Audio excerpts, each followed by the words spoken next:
AN টেলিভিছনৰ সমূহ দৰ্শকক স্বাগতম জনাই ষ্টুডিঅ'ত মই মীনাক্ষী শৰ্মা। প্ৰথমে চাওঁ আহক আজিৰ বাতৰি শিৰোনাম। অসম চিকিৎসা মহাবিদ্যালয়ৰ আৱাসিক এলেকাত চুৰিকাণ্ড, আৰক্ষীৰ দুৰ্বল ভূমিকাক লৈ তীব্ৰ সমালোচনা। আজি 14 এপ্ৰিল ডক্টৰ ভীমৰাও আম্বেদকাৰৰ জন্মবাৰ্ষিকী, সমগ্ৰ ৰাজ্যৰ লগতে ডিব্ৰুগড়তো পালন। ৰংঘৰৰ বাকৰিত বহাগৰ প্ৰথমটো দিনত সদৌ টাই আহোম ছাত্ৰ সন্থাৰ শিৱসাগৰ জিলা সমিতিৰ উদ্যোগত ৰঙালী বিহু উদযাপন। দিল্লীত বিজেপিৰ মুখ্য কাৰ্যালয়ত প্ৰধানমন্ত্ৰী নৰেন্দ্ৰ মোদীৰ উপস্থিতিত কেন্দ্ৰীয় মন্ত্ৰী ৰাজনাথ সিঙৰ নিৰ্বাচনী ইস্তাহাৰ মুকলি। এতিয়া বিতং বাতৰি। ডিব্ৰুগড়ত চোৰৰ উপদ্ৰৱ। অসম চিকিৎসা মহাবিদ্যালয়ৰ আৱাসিক এলেকাৰ চি-গলিত গৃহস্থ নথকাৰ সুযোগ গ্ৰহণ কৰি চোৰে ৰোহিণী বৰুৱাৰ বাসগৃহত চুৰিকাণ্ড সংঘটিত কৰে। ডিব্ৰুগড়ত চোৰৰ উপদ্ৰৱে নিৰ্ধাৰণ কৰিছে সাধাৰণ ৰাইজৰ। চোৰৰ অটপালিত এতিয়া চিন্তিত হৈ পৰিছে ডিব্ৰুগড়ৰ অসম চিকিৎসা মহাবিদ্যালয়ৰ আৱাসিক এলেকাৰ ৰাইজ। বিশেষকৈ যোৱা কিছুদিন ধৰি সঘনাই আৱাসিক এলেকাটোত চোৰে ন কৌশলেৰে সংঘটিত কৰিছে চুৰিকাণ্ডৰ ঘটনা। গৃহস্থ নথকাৰ সুযোগ গ্ৰহণ কৰি চোৰে অঞ্চলটোৰ চি-গলিৰ ৰোহিণী বৰুৱাৰ বাসগৃহত চুৰিকাণ্ড সংঘটিত কৰাক লৈ চাঞ্চল্যৰ সৃষ্টি হৈছে সমগ্ৰ অঞ্চলটোত। বিহু বন্ধৰ কাৰণে মই ঘৰলৈ গৈছিলোঁ, ঘৰতে থাকিলোঁ। আজি ইয়াৰ পৰা হঠাতে মানে ওচৰৰ প্ৰতিবেশী এজনে ক'লে যে নাই তোমাৰ ঘৰত বোলে কিবা শব্দ এটা হৈছে, আৰু শব্দটো এনেকুৱা হয় যে মানুহজন কিবা ভিতৰত সোমাই আছে। তো আপোনালোকো নাই? মই বোলো আমি নাই। এতিয়া লগে লগে ক'লে ঘৰৰ ভিতৰত কিবা সোমালে, যে আমি চব ফালৰ পৰা ঘেৰি ধৰিছোঁ কিন্তু মানুহটো যোৱা নাই নেকি, সম্ভৱ মানে কিবা এটা আছে। তেতিয়া আমি মানে কি লগে লগে তৎকাল পাই মোৰ ঘৰ কলাখোৱাত মই আহোঁতে সময় লাগিছে। ইয়াতে আহি পাই দেখিছোঁ যে ভিতৰত সোমাইছোঁ যে গডৰেজটো মানে ভঙা, আৰু গডৰেজ ভঙা, আৰু ভিতৰতে অন্যান্য মানে তেনেকুৱা ধৰণৰ অন্যান্য আচবাব পত্ৰবিলাক ইফাল সিফাল কৰিব পৰা নাই যদিও মানে পিছফালে বস্তুবিলাক ভাঙিছে। চুৰ মানে দস্তমত চুৰ। এইডোখৰ হৈছে আছাম মেডিকেল কলেজৰ এইটো আৱাসিক এলেকা। চিকিউৰিটি মানে কি কাৰণে চিকিউৰিটি আছে নাজানো, অনৰ পেচেণ্টৰ কেয়াৰৰ কাৰণে চিকিউৰিটি আছে নে আমাৰ আৱাসিক এলেকাত মানে ৰক্ষণাবেক্ষণ দিবৰ কাৰণে চিকিউৰিটি আছে, আমি সেইটো সঠিককৈ আমি জনা নাই। সেইটো আমাৰ প্ৰিন্সিপাল মহোদয়ে বস্তুটো গম পাব। একচুৱেলি মোৰ মনত নাই। ছাৰে গম পাব, কিমানটো তেওঁলোকে গম পাব। কিন্তু আমাৰ কথা হৈছে কি, আমাৰ প্ৰতি বছৰে মানে যেনেকৈ বিহু ফেষ্টিভেল আহে, এই ইয়াত চুৰ ফেষ্টিভেলটো আমি প্ৰতি বছৰে পাই থাকোঁ মানে। এতিয়া আপোনাৰ চাওক, অলপ এই গলিটো আগতে যিটো গলি আছে তাত ভাস্কৰ ডেকা বুলি কয়, তেওঁলোকৰ গৈ গোটেই ডিভান চিভান ভাঙি লৈ গ'ল। তাৰ পৰা ডি লাইনে গ'ল, ইয়াৰ পৰাও নিলে, আজি হৈছে তাতে নিছে, ইয়াৰ পৰাই আহি পিনি থানা ইয়াৰ পৰাই মানে লৈ গৈছে মানে। গোটেই বস্তুবিলাক মানে আমাৰ পইচা পাতিটো মই সঁচা কথা ক'বলৈ গ'লে পইচা পাতি নিয়া নাই। কিন্তু মোৰ কথা কৈছে তেনেকুৱা ধৰণৰ অন্যান্য গহনা গাঁঠি নিছে যে মিছেছে গম পাব, আৰু অন্য মোৰ তেনে কিন্তু ক্ষতি কৰিছে। ক্ষতি কৰাটোৱে আমাৰ কাৰণে যথেষ্ট নহয়। বিহু দিনত বস্তুটো নিয়াটোৱে আমাৰ নহয়। হয়তো কালিলৈ যদি এনেকুৱা প্ৰব্লেম হয়, ভিতৰত সোমাই থাকিব, আমি সোমাই দিম, আমাক মাৰি থৈ গুচি যাব। আৰু আমি কেনেকৈ কি কাৰ ওপৰত ভৰসা কৰিম এতিয়া? আমি দিন দুপৰতে আমি কাৰ ওপৰত ভৰসা কৰিম যে ঘৰখন আমি কাৰ ওপৰত এৰি থৈ যাম? চিকিউৰিটি গাৰ্ড থাকি ইমান খৰচ কৰি ৰখা থাকি নথকা। মানে তেওঁলোকে এতিয়া এডমিনিষ্ট্ৰেশ্যনে গম পাব চিকিউৰিটি গাৰ্ড একচুৱেলি মানে আৱাসিক এলেকাটো প্ৰটেকশ্যন কৰিবলৈ দিছে নে পেচেণ্টৰ কেয়াৰ চিষ্টেমত মানে তেওঁলোকে ৰক্ষণাবেক্ষণ দিছে, সেই কথাটোহে আমি গম পোৱা নাই। তথাপি মানে আমাৰ প্ৰিন্সিপাল মহোদয়ক মই জনাইছোঁ যে আমাৰ এনেকুৱা হৈছে, আৰু থানাতো গৈ কথাষাৰ জনাইছোঁ। চোৰে বাসগৃহত প্ৰৱেশ কৰি এইদৰে চুৰি কৰিবলৈ উদ্যত হোৱাটো আৰক্ষীৰ দুৰ্বল ভূমিকাক লৈ তীব্ৰ সমালোচনা কৰিছে স্থানীয় ৰাইজে। আমিতো চব চাকৰিয়াল মানুহ, সিহঁতক এৰি থৈ যাবই লগা হয়, কিন্তু আমাৰ নিৰাপত্তা নাই। তাৰমানে এনেকুৱা হৈছে এতিয়া। আগতে অলপ হেৰি কৰিছিলে, মাজে মাজে মানে এনেকৈ ডিউটি দিছিলে, কিন্তু আজিকালি একেবাৰে নাইকিয়া হ'ল। আমাৰ এতিয়া আজি অলপ দিনৰ আগত আমাৰ ইয়াতো হৈছে, আমাৰ ঘৰতো সোমাই আমাৰ পাৱাৰ বেংক নিছে, আকৌ মোবাইল চাৰ্জাৰ নিলে, ঘড়ী নিছে, এনেকুৱা বস্তু মানে উঠাই লৈ গৈছে।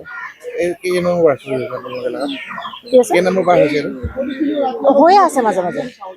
এই অলপ দিনৰ আগত এই বাইদেউজনী ঘৰৰ পৰা গেছৰ চিলিণ্ডাৰ 2টা নিলে বুলি কৈছে, ফেন এখন নিলে, আৰু কিবা কিবি বস্তু নিছে তেওঁলোকৰ ঘৰৰ। কলা পেণ্টটো পিন্ধিছিলে আৰু য়েল্ল' আৰু ব্লেক থকা চাৰ্ট এটা পিন্ধিছিলে। দেখিছোঁ মই একদম মুখামুখি দেখিছোঁ, ৰখাব চেষ্টা কৰিছোঁ। এই আমাৰ পিছফালে পলাইছে।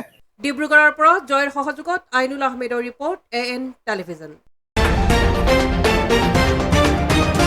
আহিছোঁ পৰৱৰ্তী বাতৰিলৈ।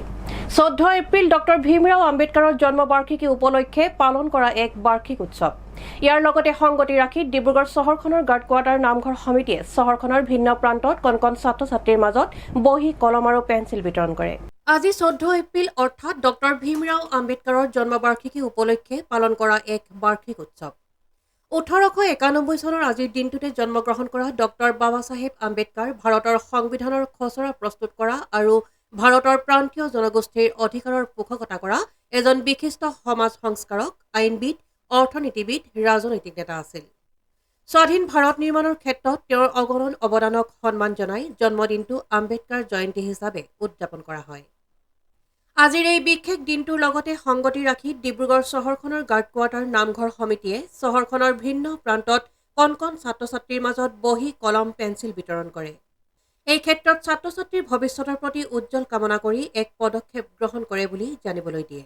আজি মানে ডক্টৰ ভীমৰাও বাবা চাহেব আম্বেদকাৰৰ পুণ্য জন্ম জয়ন্তী উপলক্ষে আমি ডিব্ৰুগড়ৰে কিছুমান ঠাইত আমি বিনামূলীয়াকৈ মানে স্কুলত পঢ়ি থকা ল'ৰা ছোৱালীৰ কাৰণে আমি পেঞ্চিল, কলম আৰু কপি আমি মানে ডিষ্ট্ৰিবিউট কৰিছোঁ। আজি আমাৰ আমলাপতি গাৰ্ড কোৱাৰ্টাৰত যুৱকসকলে এখন লটাৰী উপহাৰ কুপন খেলাই আছে।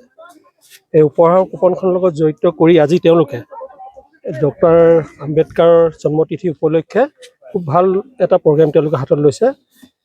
আমাৰ অকণ মাইনাসকলক মানে আপোনাৰ কিছু বহী আৰু পেঞ্চিল, কিতাপ এইবিলাক তেওঁলোকে ডিষ্ট্ৰিবিউশ্যন কৰিছে আৰু ডিব্ৰুগড়ৰ গোটেইখিনি অঞ্চলতে তেওঁলোকে ঘূৰি ঘূৰি দিয়া হৈছে। আমাৰ কমেও 8,000মান আমাৰ বহী আৰু পেঞ্চিল আমাৰ টোটেল বিতৰণ কৰা হৈছে। এতিয়া আমি আহি ইয়াত আমাৰ অমৰাগুৰি চাৰিআলিত উপস্থিত হৈছোঁ আৰু ইয়াতে এতিয়া প্ৰগ্ৰেমটো আমি কৰি আৰু যদি আমাৰ আৰু অলপ বস্তু দৰকাৰ হয় তেতিয়া আমি আৰু আগত বাঢ়ি যাম। ডিব্ৰুগড়ৰ পৰা জয়ৰ সহযোগত আইনুল আহমেদৰ ৰিপৰ্ট, AN টেলিভিজন।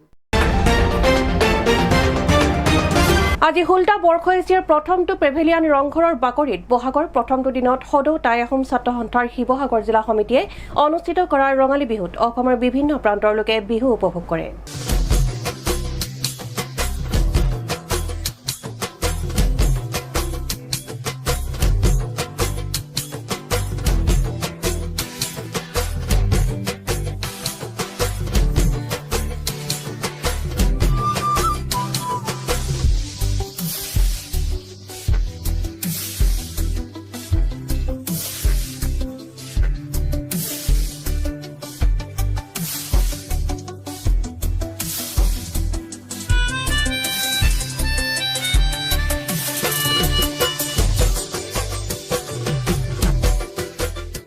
দেওবাৰে হুল্টা বৰষৈচীৰ প্ৰথমটো পেভিলিয়ন ৰংঘৰৰ বাকৰিত বহাগৰ প্ৰথমটো দিনত উদযাপন কৰি অহা ৰঙালী বিহুত অসমৰ বিভিন্ন প্ৰান্তৰ লোকে বিহু উপভোগ কৰিলে। উক্ত অনুষ্ঠানত কলিয়াবৰ লোকসভা সমষ্টিৰ সাংসদ তথা সম্প্ৰতি যোৰহাট লোকসভা সমষ্টিৰ প্ৰাৰ্থী গৌৰৱ গগৈয়ে অংশগ্ৰহণ কৰি অসমবাসীক ৰঙালী বিহুৰ ওলগ জনাই নিৰ্বাচনৰ বিজয়ৰ আশীৰ্বাদ গ্ৰহণ কৰে। Bureau report, AN television. শনিবাৰে বিশ্বনাথ চাৰিআলিত আম আদমী পাৰ্টিৰ প্ৰাৰ্থী ঋষিৰাজ কন্দিনৰ নিৰ্বাচনী প্ৰচাৰৰ উদ্দেশ্যে আয়োজিত এক বিশাল ৰোড শ্বত অংশগ্ৰহণ পঞ্জাৱৰ মুখ্যমন্ত্ৰী ভগৱন্ত মানৰ। শনিবাৰে বিশ্বনাথ চাৰিআলিত আম আদমী পাৰ্টিৰ প্ৰাৰ্থী ঋষিৰাজ কন্দিনৰ নিৰ্বাচনী প্ৰচাৰৰ উদ্দেশ্যে আয়োজিত এক বিশাল ৰোড শ্বত অংশগ্ৰহণ পঞ্জাৱৰ মুখ্যমন্ত্ৰী ভগৱন্ত মানৰ। দলৰ শোণিতপুৰ লোকসভা সমষ্টিৰ প্ৰাৰ্থীগৰাকীৰ হকে নিৰ্বাচনী প্ৰচাৰ চলাবলৈ অহা মুখ্যমন্ত্ৰী মানেই তেওঁৰ অসম ভ্ৰমণৰ দ্বিতীয় দিনতো অসম চৰকাৰে ৰাজ্যখনৰ 8,000 চৰকাৰী স্কুল বন্ধ কৰাৰ বিৰুদ্ধে সৰব হোৱা পৰিলক্ষিত হয়। সংবাদ মাধ্যমৰ সৈতে মত বিনিময় কৰি তেওঁ কয়, অসমৰ মুখ্যমন্ত্ৰীৰ পত্নীয়ে ব্যক্তিগত খণ্ডৰ স্কুল আৰম্ভ কৰিছে। যি ৰাজ্যৰ মুখ্যমন্ত্ৰীৰ পত্নীয়ে ব্যক্তিগত খণ্ডৰ স্কুল খোলে সেই ৰাজ্যত চৰকাৰী স্কুল বন্ধ হ'বই। মুখ্যমন্ত্ৰী ডক্টৰ হিমন্ত বিশ্ব শৰ্মাক আক্ৰমণৰ লক্ষ্য কৰি লৈ তেওঁ কয়, 2022 চনত কংগ্ৰেছ চৰকাৰৰ আমোলত বৰ্তমানৰ মুখ্যমন্ত্ৰীগৰাকী অসমৰ শিক্ষা আৰু স্বাস্থ্য বিভাগৰ মন্ত্ৰী আছিল। তেওঁৰ যদি সদিচ্ছা থাকিলহেঁতেন তেতিয়াই অসমৰ শিক্ষানুষ্ঠান আৰু স্বাস্থ্য কেন্দ্ৰসমূহৰ অৱস্থা তেতিয়াই দিল্লী আৰু পঞ্জাৱৰ দৰে কৰিব পাৰিলেহেঁতেন। অসমৰ মানুহে যিকোনো ৰোগৰ উন্নত চিকিৎসা লাভৰ বাবে চণ্ডীগড় অথবা দিল্লীলৈ দৌৰি যাব নালাগিলহেঁতেন। বিশ্বনাথ চাৰিআলিৰ ক্লক টাৱাৰৰ পৰা চহৰৰ মূল পথেৰে কেইবা কিলোমিটাৰ জোৰা বিশাল ৰোড শ্বত অংশগ্ৰহণ কৰি মুখ্যমন্ত্ৰী মানে অসমৰ চাহ শ্ৰমিকৰ মজুৰি 450 টকালৈ বৃদ্ধিৰ গেৰাণ্টি দিয়ে। চাহ শ্ৰমিকৰ লোকৰ মাটিৰ পট্টা প্ৰদানৰ সংকল্পও ঘোষণা কৰে। আম আদমী পাৰ্টিৰ হাজাৰ হাজাৰ দলীয় কৰ্মী সমৰ্থকৰ উপৰি বিভিন্ন সাংস্কৃতিক দল, হুঁচৰি দল তথা সাধাৰণ নাগৰিকৰ স্বতঃস্ফূৰ্ত অংশগ্ৰহণে এই ৰোড শ্ব'ৰ গুৰুত্ব বৃদ্ধি কৰে। কাৰ্যসূচীত ভগৱন্ত মানৰ সৈতে দলৰ প্ৰাৰ্থী ঋষিৰাজ কন্দিন্য, আপৰ উত্তৰ পূৰ্বাঞ্চলৰ তত্বাৱধায়ক ৰাজেশ শৰ্মা আৰু ৰাজ্যিক সভাপতি ডক্টৰ ভৱেন চৌধুৰীয়েও অংশগ্ৰহণ কৰে। News desk, AN television. এতিয়া লৈছো খন্তেক বিৰতিৰ পাছত পুনৰ আহি আছো বাতৰিৰ মাজলৈ। আপোনাৰ আপোন চহৰ ডিব্ৰুগড়ত এঞ্জিলা এণ্টাৰপ্ৰাইজে আনিছে এটি সোণালী সুযোগ। প্ৰয়োজনীয়তা মাত্ৰ এখন নিজৰ e rickshaw and opportunity to earn limitless money. অধিক জানিবলৈ যোগাযোগ কৰক 9085558200 আৰু 7002275263।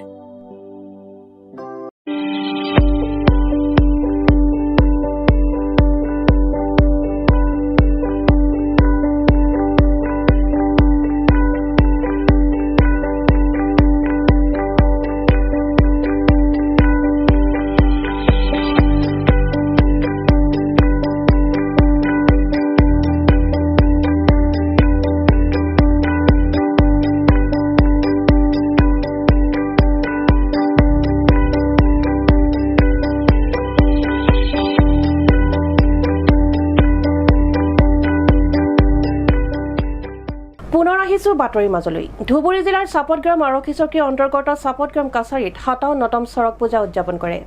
হেঁপাহৰ ৰঙালী বিহুৰ আনন্দ উল্লাসত ৰাজ্যবাসী মতলীয়া হৈ থকাৰ সময়তে শনিবাৰে গৰু বিহুৰ দিনা ৰাজ্যখনৰ ভিন্ন প্ৰান্তৰ লগত চাপতগ্ৰাম কাছাৰীত উদযাপন কৰা হয় চৰক পূজা। ধুবুৰী জিলাৰ চাপতগ্ৰাম আৰক্ষী চকীৰ অন্তৰ্গত চাপতগ্ৰাম কাছাৰীত 57তম চৰক পূজা উদযাপন কৰে। হেঁপাহৰ ৰঙালী বিহুৰ আনন্দ উল্লাসত ৰাজ্যবাসী মতলীয়া হৈ থকাৰ সময়তে শনিবাৰে গৰু বিহুৰ দিনা ৰাজ্যখনৰ ভিন্ন প্ৰান্তৰ লগতে চাপতগ্ৰাম কাছাৰীত উদযাপন কৰা হয় চৰক পূজা। হিন্দু সম্প্ৰদায়ৰ একাংশ লোকে ধৰ্মীয় ৰীতি নীতিৰে উলহ মালহেৰে উদযাপন কৰিলে চৰক পূজা। অঞ্চলটোৰ সহস্ৰাধিক লোকে চৰক পূজাৰ অলৌকিক কাণ্ড উপভোগ কৰে। উল্লেখ্য যে চাপতগ্ৰাম কাছাৰীত যোৱা 1969 চনৰ পৰাই প্ৰত্যেক বছৰে আনন্দ উল্লাসেৰে চৰক পূজা উদযাপন কৰা হয়। মুখ্য আমন্ত্ৰিত অতিথি হিচাপে উপস্থিত থাকে অগপ দলৰ অসম ভাষিক সংখ্যালঘু পৰিষদৰ কেন্দ্ৰীয় সভাপতি মিথুন ৰায় আৰু কেন্দ্ৰীয় কাৰ্যকৰী সভাপতি সপোন কুমাৰ পাল। বিলাসীপাৰা বিধানসভা সমষ্টিৰ ভাষিক সংখ্যালঘু পৰিষদৰ সভাপতি কৃষ্ণ দাসৰ লগতে উপস্থিত থাকে অগপ দলৰ দলীয় কৰ্মকৰ্তাসকল। অগপ দলৰ অসম ভাষিক সংখ্যালঘু পৰিষদৰ সভাপতি মিথুন ৰায়ে সহস্ৰাধিক লোকৰ উপস্থিতিক মৰমেৰে আঁকোৱালি লৈ চৰক পূজা সমিতিৰ সভাপতি টিংকু বিশ্বাসৰ লগত পূজাৰ আয়োজনৰ বুজ লোৱাৰ লগতে বৰঙণি আগবঢ়ায় মিথুন ৰায়ে। প্ৰথমতে আমি গোটেই অসমবাসীক ৰঙালী বিহু আৰু ৰঙালী আমাৰ নতুন নৱবৰ্ষৰ আন্তৰিক শুভেচ্ছা যাচিছোঁ।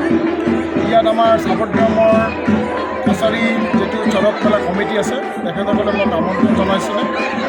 মই ইয়াত আহি মানে এনেকুৱা ভাল লাগি আছে, আজি চাব পাৰে ইয়াত 10,000মান মানুহ একত্ৰিত হৈছে। মই শুদ্ধ হ'লোঁ প্ৰথমে হিন্দু ধৰ্মৰ পৰম্পৰাগত যেনেকুৱা হ'ব লাগে তেতিয়া মন্দিৰত পূজা অৰ্চনা কৰিলোঁ আৰু তাতে ভোলেনাথৰ যিটো গাছটো আছে এইটো যিটো মেইন গছ এই গাছৰ ওচৰত পূজা কৰি সেইবোৰ ওচৰত অৰ্চনা কৰোঁ যাতে আমাৰ গোটেই অসমবাসী আৰু চাপতগ্ৰামবাসী যাতে সুস্বাস্থ্যভাৱে ভাল কৰি চবে থাকে। আৰু মানুহৰ ভিতৰত যিটো আমাৰ হিন্দু সমাজৰ যিটো এটা আমাৰ সমাজত তেখেতসকলে এনেকুৱা এটা ধৰ্মীয় অনুষ্ঠান ইমান ভালকৈ আয়োজন কৰি আছে তেখেতসকলক ধন্যবাদ জনাইছোঁ। যিহেতু আমাৰ পৰম্পৰাগত এইটো চৰক পূজা এটা বহুত সৰুৰ পৰা মই দেখি আছোঁ। এইটো এটা পৰম্পৰাগত এটা হিন্দু ধৰ্মৰ এটা পৰম্পৰাগত পূজা হয় চৰক পূজাটো। ইয়াত বহুত নিয়ম নিষ্ঠা এইবিলাক চব থাকে আৰু এইটো এটা শক্তি আৰাধনাৰ পূজা হয়। ইয়াত যিকোনো মানুহ কৰিব নোৱাৰে। ইয়াত বহুত নিয়ম নিষ্ঠা 1 মাহ 15 দিনমান মানুহ ঘৰত গৈ ভোলেনাথৰ এটা পূজাৰ লৈ ফুৰিব লাগে। বহুত কিবাকিবি নিয়ম নিষ্ঠা আছে। তেখেতসকলে ইমান দিন মানাটো আজি লাষ্ট ডে আছে। আজি এই পূজাটো হোৱাৰ পিছতে তেখেতসকলে কালি মৎস্যমুখী কৰিলে। এইটো মানে পৰম্পৰাগত পূজা। পূজা সমিতিয়ে অসম ভাষিক সংখ্যালঘু পৰিষদৰ সভাপতি মিথুন ৰায়ক ধন্যবাদ জ্ঞাপন কৰে। আমাৰ এই চৰক পূজা 1969ত আৰম্ভ হৈছে। ইয়াৰ ভিতৰত বহু বাধা প্ৰতিকূলতা আহিছিল, তথাপি জনসাধাৰণৰ যে সৰ্বাত্মক সহযোগিতা আৰু